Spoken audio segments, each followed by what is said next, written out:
서로 축복하겠습니다. 하늘 문을 향해 기도합시다. 영적인 삶에 집중합시다. 할렐루야. 오늘은 이제 12차 특세 24번째 시간입니다. 오늘은 전인 구원과 하나님의 은혜라는 제목으로 하나님의 말씀을 전하도록 하겠습니다. 오늘 주신 말씀은 그동안 우리가 계속해서 살펴봤었던 데살로니가 전서의 대미를 장식하는 말씀입니다. 조금 전에 말씀을 함께 봉독했었는데요, 잠깐 그 내용을 살펴봐도 이 말씀이 이 서신의 마지막 부분이구나, 마지막 인사구나 하는 것을 쉽게 알 수 있습니다. 그 인사의 시작을 볼까요? 본문 23절 말씀 함께 봉독합니다. 23절입니다. 평강의 하나님이 친히 너희를 온전히 거룩하게 하시고 또 너희의 온 영과 혼과 몸이 우리 주 예수 그리스도께서 강림하실 때에 흠없게 보존되기를 원하노라. 아멘. 이 말씀은 사도 바울이 데살로니가 교회 성도들을 위해 하나님의 평강을 구하는, 간절하게 구하는 말씀이지요. 그런데 여기서 우리가 주목해야 할 것이 있습니다. 그것은 다른 것이 아니라 저와 여러분이 이 구원받을 영역에 관한 메시지입니다. 우리는 흔히 영혼 구원이라는 말을 자주 사용합니다. 특별히 이제 전도를 하면서 영혼 구원이라는 말을 아주 빈번하게 사용하는데요, 이렇게 자주 사용하는 말이다 보니 이 말이 종종 오해를 불러일으킬 때가 있습니다. 그것은 우리의 구원이 단지 우리의 영혼을 구원하는 것에만 이 목표를 두고 있는 듯이 보이게 된다는 겁니다. 그렇게 이해하는 것에서 그치고 만다는 겁니다. 정말 그러냐? 아닙니다. 성경을 잘 읽어보십시오. 성경의 관심은 육체 따로 영혼 따로가 아닙니다. 우리의 육체와 영혼 전체, 그러니까 이 전인, 온전전자의 사람인자를 써서 전인적인 구원이 성경의 궁극적인 관심인 것을 알 수 있습니다. 이러한 성경의 가르침에 제대로 귀를 기울이지 않는 일들이 이 초대교회 당시에 매우 팽배했었습니다. 여러분도 들어봤을 텐데요, 초대교회 당시의 이단 가운데 영지주의라는 이단이 있었습니다. 성경에서도 이 이단의 가르침이 종종 교회 공동체의 문제로 대두되곤 하는데요, 요한 1서 말씀에 보면 특별히 많은 기록을 찾아볼 수가 있습니다. 영지주의가 주장하는 것은 한마디로 말하면 이원론적인 신앙입니다. 둘로 나누는 것이에요. 이들에 따르면 육체는 무조건 악한 겁니다. 반면에 영혼은 무조건 선한 겁니다. 그렇기 때문에 육체는 늘 악한 것이니까 괴롭혀야만 하는 대상이고, 영혼은 항상 존중받아야 할 대상이 된다는 거예요. 이런 생각은 이 세상을 살아갈 때도 문제가 되지만 기독교 신앙 안에서는 더 큰 문제를 야기합니다. 당장 이 구원론에 있어서 가장 중요한 교리가 흔들리게 되지요. 생각해 보세요. 예수님께서 우리를 구원하시기 위해 우리와 똑같은 육신을 입고 세상에 오셨다는 교리가 무엇인지 아시죠? 성육신의 교리잖아요. 성육신, 인카네이션이라고 하는 이 교리가 얼마나 중요한 일입니까? 말씀이 육신이 되어 우리 가운데 거하심에라는 이 교리는 하나님의 구원 계획에 있어서 결코 빼놓을 수 없는 진리입니다. 그러나 영지주의자들의 입장에서는 어떻습니까? 육신은 무조건 악하고 영혼은 무조건 선하다고 믿고 있으니 이게 문제 아닙니까? 그들의 생각은 거룩하신 하나님이 어떻게 이 악하고 악한 육체를 입고 세상에 올 수 있느냐, 그런 주장을 펼치게 되는 것이죠. 절대로 있을 수 없는 일이다, 말도 안 된다, 그렇게 주장한 겁니다. 그 결과 영지주의적인 기독교에서는 예수님의 성육신을 뭐라고 말하느냐? 환상이었다, 실제가 아니라 환상이었다는 거예요. 그래서 그 이론에 이름을 붙였죠. 가현설. 거짓된 환상을 본 것이라는 거예요. 육체를 본 게 아니라는 거예요. 그리고 육체는 항상 혹독하게 다뤄야 하는 대상이기 때문에 금욕주의가 마치 신앙에 있어서 최고봉인 양 취급되는 그런 신앙 성향을 이 기독교 영지주의자들이 만들어 놓았던 겁니다. 사랑하는 새벽용사 여러분, 이러한 가르침이 제대로 된 가르침입니까? 잘못된 가르침입니까? 이것은 잘못된 가르침입니다. 옳습니다. 분명히 잘못된 가르침이에요. 무엇보다도 이것은 성경적인 가르침이 아닙니다. 오늘 주신 말씀에서도 그러한 사실을 확인할 수 있습니다. 본문 23절 말씀을 관심을 갖고 다시 한번 봉독해 볼게요. 23절입니다. 평강의 하나님이 친히 너희를 온전히 거룩하게 하시고 또 너희의 온 영과 혼과 몸이 우리 주 예수 그리스도께서 강림하실 때에 흠없게 보존되기를 원하노라. 아멘. 할렐루야. 사도 바울이 주 예수 그리스도께서 강림하실 때까지, 그러니까 인류의 마지막이 다다를 때까지 하나님 앞에서 흠없게 보존되기를 원하고 있는 것이 무엇이냐는 거죠.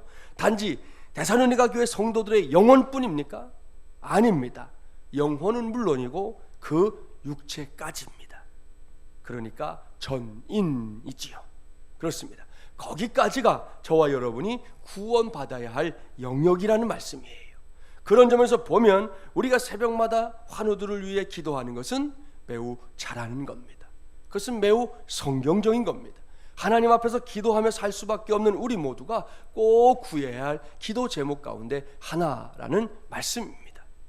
그뿐이 아닙니다.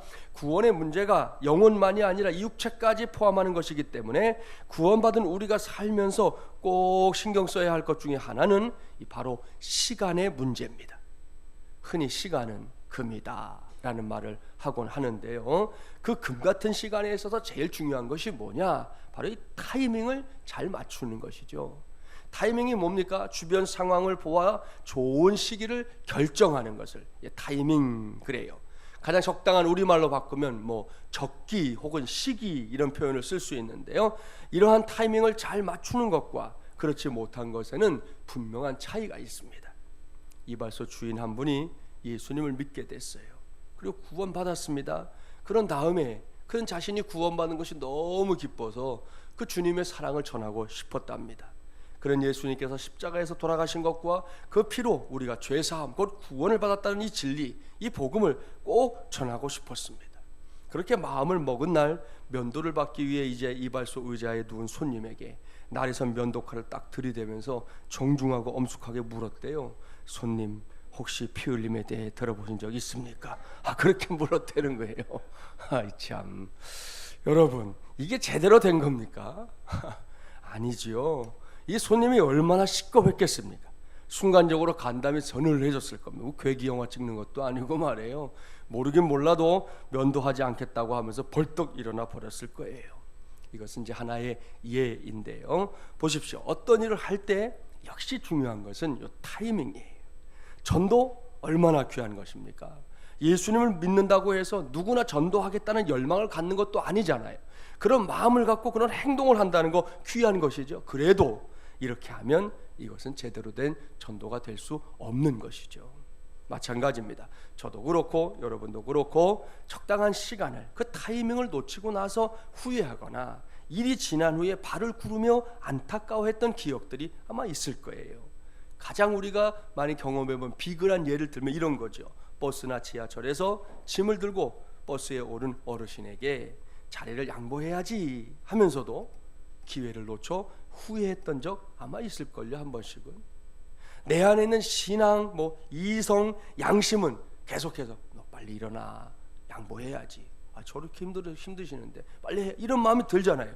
근데 그놈의 이 본능에게 지배를 당해가지고 결국은 양보하지 못하는 게 우리의 모습 아닙니까? 딱 타면 빨리 눈 감지, 그리고 자는 척 하면서 끝까지 갈 때 있잖아요. 그러고 나면 누가 말하지 않았지만 온종일 마음이 찜찜해서 그래도 내가 예수 믿는 사람인데 내가 그때 그렇게 하지 않았어야 되는데 이런 후회할 때가 있잖아요. 이렇게 시간의 문제 하나에도 연약한 존재가 우리이기 때문에 전인 구원을 논하는 이 시점에 그 시간을 잘 관리하며 사는 것, 그것도 얼마든지 우리에게는 구원의 증거가 될 수 있다는 것입니다. 이 점에 대한 여러분의 생각은 무엇인지 모르겠어요. 어떤 목사님이 연합 집회를 인도하면서 현대인들에게 가장 중요한 3가지 금이 있다고 말하면서 여러분이 그 금을 아십니까? 3가지 금이 뭔지 아십니까? 그랬더니 한 사람이 저 뒤에서 손을 딱 들더니 요실금 그랬다는 거예요. 야, 참 기가 막혀요 정말. 한바탕 난리가 났으면 박장대소 하고 난리가 났죠. 근데 목사님이 생각한 금은 그게 아니었어요. 답이 따로 있었는데 첫째, 황금. 뭐 현대인도 중요하게 생각하죠. 둘째 뭐겠어요? 소금. 소금 없으면 큰일 나잖아요. 셋째가 지금이라고 그랬다는 거죠. 이 세 가지 금 중에서도 가장 중요한 금은 다름 아닌 지금이라는 겁니다. 이번 주일에도 말씀드렸잖아요. 지금 여기서가 주님의 뜻이다 말씀드렸습니다. 그렇습니다. 내일 거기서를 외치는 수많은 사람들에게 주님께서는 아니 지금 여기서를 외치고 있다는 걸 우리는 기억해야 할 것입니다. 이것을 제대로 이해할 때에 저와 여러분은 이 전인구원의 기쁨을 이전보다 더 풍성하게 누리며 살게 될 줄 믿습니다. 여기까지가 성경의 가르침이기 때문에 앞서 설명했었던 영혼 구원이라는 말도 잘 이해해야 합니다. 우리나라 교회 안에서 오래전부터 사용하던 이 관용적인 표현 때문에 사람들을 구원하는 것을 가리켜 영혼 구원, 영혼 구원이라고 표현을 할 수 있지만 그 의미는 결코 영혼만 구원하고 말겠다 그게 아니라는 거예요. 그것은 분명히 전인을 구원하겠다 그런 의미입니다. 이것이 진정한 영혼 구원의 의미라는 거 잘 기억하시고 앞으로도 이러한 말들을 사용할 때 특별히 우리의 구원에 대해 말할 때 항상 이 전인적인 이 관심사를 갖고 말할 수 있는 저와 여러분이 되기를 간절히 바랍니다. 이제 남아있는 말씀을 살펴보겠습니다. 본문 24절부터 28절까지의 말씀인데요, 함께 봉독해 볼까요? 24절부터 28절입니다. 너희를 부르시는 이는 미쁘시니 그가 또한 이루시리라. 형제들아 우리를 위하여 기도하라. 거룩하게 입맞춤으로 모든 형제에게 문안하라. 내가 주를 힘입어 너희를 명하노니 모든 형제에게 이 편지를 읽어주라. 우리 주 예수 그리스도의 은혜가 너희에게 있을지어다. 아멘. 여기서 저는 마지막 절을 함께 살펴보려고 합니다. 바울의 선언 들어보십시오. 우리 주 예수 그리스도의 은혜가 너희에게 있을지어다. 아멘. 이 말씀은 주님의 은혜가 데살로니가 교회 또 그 성도들을 이끌어 줄 것을 간절히 소망하는 이 사도의 선언입니다. 이러한 사도의 선언을 여러분은 어떻게 생각하십니까? 여러분 중에는 그럴 사람들이 없겠지만 만에 하나라도 이런 말씀을 그저 뭔가 이 편지의 형식에 맞추기 위한 추임새 정도로 생각해서는 안 됩니다. 교회 안에는 소위 은혜롭게라는 말이 너무나 평이하게 사용될 때가 있습니다. 많습니다. 이 말이 종종 교회 안에서 소란스럽지 않게 혹은 서로 좋은 게 좋은 것이니까 그런 분위기로 일을 처리하자 하는 의미로 사용될 때가 많아요. 은혜롭게라는 말이 말입니다. 그것은 분명히 잘못된 용례입니다. 더더욱 그것은 하나님의 은혜라는 말씀이 갖고 있는 이 능력과 범위를 지극히 제한하는 것에 불과합니다. 우리 스스로 하나님의 은혜의 진짜 가치를 너무나 가볍게 만드는 것이라는 말씀입니다. 이런 사람들이 쉽게 빠져드는 것이 뭐냐? 그것은 바로 이 운명론이나 숙명론입니다. 어느 아가씨가 결혼해서 한 가정으로 이사를 갔어요. 새 가정을 이루고 집안을 정리하는데 앞마당에 박혀있던 이 직경 한 50cm 정도 되는 작은 바위가 눈에 거슬렸습니다. 잔디를 깎을 때도 방해가 되고 짐을 옮길 때도 불편하고 그 주변에는 이끼가 끼고 잡초가 무성하게 솟아오르기 시작했어요. 하루는 남편에게 여보 저 바위를 파내버리면 안 되나요? 이렇게 물었습니다. 그래서 남편이 대답합니다. 안 돼. 그 바위는 옛날부터 거기 있었어. 남편의 말에 시아버님도 동조했습니다. 그래 그 바위는 상당히 깊이 박혀 있을 거다. 내 처가 식구들을 남북전쟁 이후 줄곧 이곳에서 살아왔는데 이제껏 아무도 그것을 파내지 못했어. 이렇게 가족들이 반대하니까 어쩌겠습니까? 결국 그 바위는 계속 그 자리에서 아주 큰 바위로 여겨지면서 위세당당하게 존재하게 됐습니다. 세월이 흘러서 이제 시아버님도 남편도 먼저 세상을 뜨고 자녀들마저 장성해서 출가하니 혼자 이 집을 지키던 부인은 틈을 내서 집을 여기저기 손보기 시작했습니다. 한 번에 한 군데씩 수리를 하며 페인트 칠을 하는데 집 앞마당은 이젠 커다란 잡초로 덮여서 너무나 무성하게 되어 버렸어요. 마침내 그 부인은 잡초 가운데 있는 그 바위를 파내야 되겠다 작정했습니다. 헛간으로 가서 삽을 들고 왔어요. 조상들이 그 바위를 파내다 실패했으니 퍽 어려운 일이라 생각하고 아예 각오를 하고 달려들었습니다. 하루 종일 애쓰면 그래도 어느 정도 윤곽은 잡히겠지 그렇게 생각하면서 삽을 들었는데요, 그 일이 그야말로 어처구니 없이 끝나버렸습니다. 그 오래된 바위가 단 5분 만에 빠져나온 거예요. 자세히 살펴보니까 땅속으로 고작 한 30cm 정도밖에 박혀있지 않았던 겁니다. 부인은 쇠지뢰로 바위를 들어 올려서 이제 외바퀴 이 손수레에 실었습니다. 그러면서 이 부인은 정말이지 어이가 없었다는 거예요.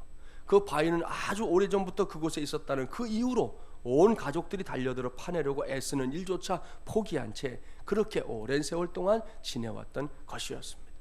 이 이야기는 리더스 다이제스트라는 이 소책자에 실린 실화입니다. 우리가 생각해 봐도 어이가 없잖아요. 그런데 하나님을 믿는다고 말하는 사람들 가운데도 이렇게 사는 사람들이 적지 않습니다. 하나님의 은혜를 받았다고 그 은혜를 믿는다고 말하면서도 말입니다. 잘 생각해 보십시오. 특별히 우리가 우리의 입에 오르내리고 있는 말들을 잘 생각해 보자는 거예요. 자주 하나님의 은혜를 말하면서 우리 자신도 모르는 사이에 운명론이나 숙명론에 빠져서 하나님의 능력을 제한하고 있지는 않습니까? 하나님 앞에서 마땅히 감당해야 할 헌신이나 봉사의 분량을 외면한 채 너무나 형식적인 게으름에 빠져 있지는 않습니까? 오늘도 저와 여러분이 이렇게 새벽을 깨우며 기도하려고 하는데요, 내 자신이 감당해야 할 기도의 분량 쉽게 포기하거나 체념해서 너무나도 놀라운 하나님의 은혜와 기쁨 놓칠 때가 있는 것은 아닙니까? 이번 주일에 말씀을 전했는데요, 혹 이전의 체험들이나 경험들에 딱 묶여서 그러한 시제의 한계 때문에 스스로 포기해버린 것들이 있는 것은 아닙니까? 이 모두가 하나님의 은혜가 무엇인지 잘 모르는 사람들의 생각이라는 거죠. 그런 사람들의 신앙입니다. 하지만 우리는 달라야 합니다.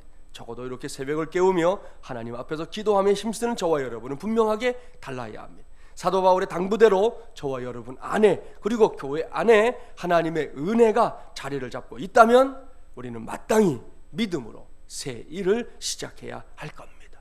또한 믿음으로 하나님의 역사를 감당하며 살아야 한다는 말씀입니다. 이런 점에서 제가 오늘은 우리 교회 권사님들을 좀 자랑해 주려고 합니다. 요즘 권사님들이 저와 함께 주일 오후에 에베소서를 열심히 공부하고 있는 중이에요. 모두 6장으로 구성된 말씀이잖아요. 마음만 먹으면 앉은 자리에서 후딱 읽어버릴 수도 있는 분량입니다. 그런 말씀이지만 구석구석 남김없이 살피기 위해 이 성경 공부는 15주 동안 진행될 예정입니다. 거의 이제 우리 한 넉 달 정도 하게 되겠죠.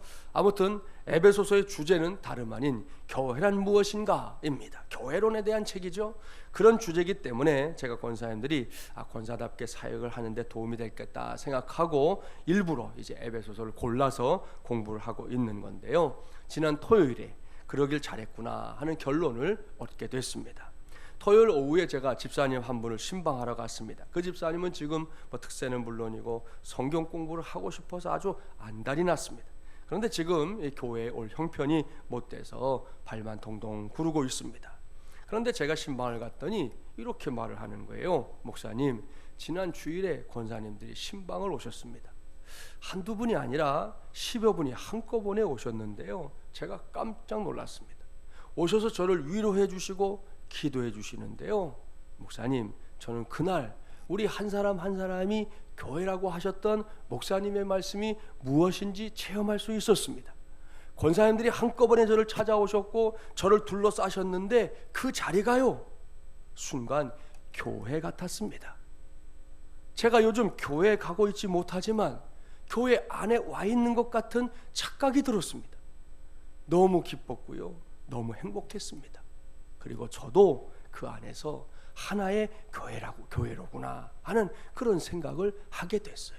너무 감사한 순간이었어요. 그러더라고요. 할렐루야. 사랑하는 새벽용사 여러분, 얼마나 놀랍고 귀한 일입니까? 우리 권사님들 칭찬해 줄만 하죠. 이런 일들이 바로 하나님께서 직접 쓰시는 구원의 시나리오입니다.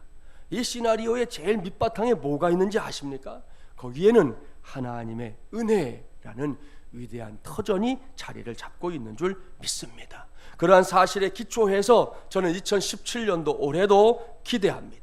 이미 우리와 우리 교회의 사역 가운데 자리 잡고 있는 하나님의 은혜가 올해에는 어떤 역사를 이루게 될지 말입니다. 목사만 기대하면 되겠습니까? 여러분도 기대하십시오. 그리고 기도하십시오.